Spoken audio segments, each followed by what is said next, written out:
তোমার সবচেয়ে প্রিয় অভিনেতাকে বিশ্বব্যাপী? আমার আসলে কোনো প্রিয় অভিনেতা আমি আসলেই ওইভাবে নো ওয়ান ওয়ার্ল্ড ওয়াইড। প্রযোজকদের সাথে ভালো সম্পর্ক, আমি আসলে ওই সম্পর্কটা নাই। আমি ডিরেক্টর আর্টিস্ট, সবসময় পরিচালকরা আমাকে ডেকে নিয়ে গেছে, সেটা আমি কাজ করেছি, চলে আসছি। একজন শিল্পীর সবচেয়ে বড় গুণ কি হওয়া উচিত? একটা শিল্পীর সবচেয়ে বড় ভালো মানুষ হওয়া উচিত, সবার আগে মন বড় হওয়া উচিত। মন বড় হলে লাভ কি?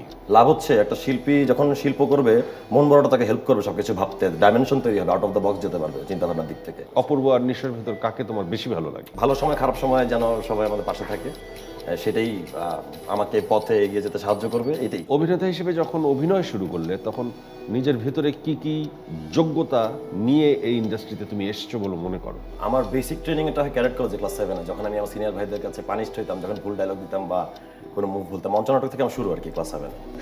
কেসারেন শেকড় থেকে শিখরে।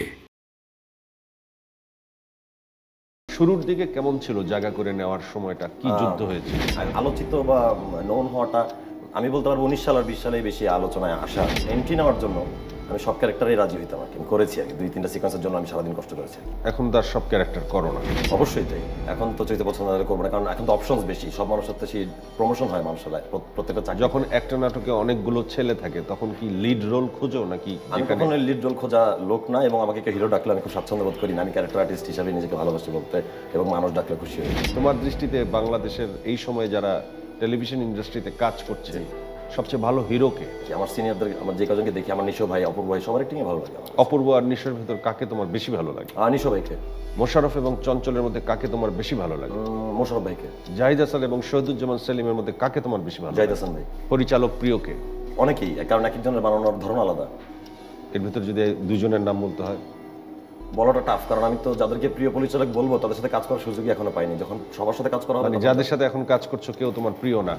অবশ্যই প্রিয়, কেন প্রিয় না? নালে কারণ তুমি একটু আগে বললে যাদের সাথে তুমি যাদেরকে প্রিয় বলবে তাদের সাথে কাজ করার সুযোগ তোমার। সেটা বলি নাই, আমি মিন করতেছি যে প্রিয় যে হবে জিনিসটা আমি এখনো জাজ করে দেখি। মোহাম্মদ মোস্তফা কামাল রাজের ফ্যামিলি ক্রাইসিস তোমাকে ক্যারিয়ারে কত দূর এগিয়ে নিয়ে গেল বলে তুমি মনে করো? আমি মনে করি এটা একটা বিশাল মেরুদণ্ড আর কি। এই মুহূর্তে এটা অবশ্যই আমাকে হেল্প করছে আমার ক্যারিয়ারে।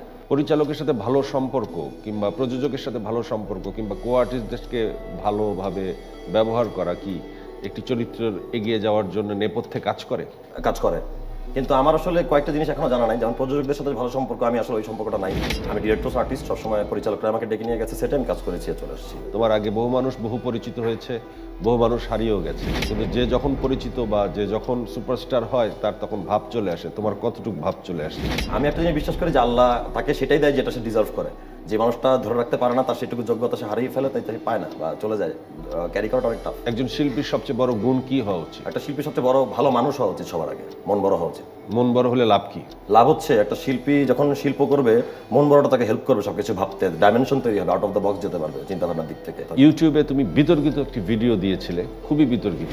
বিখ্যাত হওয়ার জন্য দরকার কি আছে এরকম কিছু? আমি তো আসলে অলরেডি নোন যখন এই প্রজেক্টগুলো হয়েছে বা যেটা নিয়ে কথা হচ্ছে, মানে বিখ্যাত হওয়ার জন্য তো এটা করে আমার লাভ নাই, আর হবে না এই জিনিসগুলো। আর ইনফ্যাক্ট 20 সালে এরকম কোনো প্রজেক্ট আমি দেখবো না ইনশাল্লাহ। তোমার চোখে বাংলাদেশের সম্ভাবনাময় সবচেয়ে বড় নায়িকাকে যে ভবিষ্যৎ লিড করবে?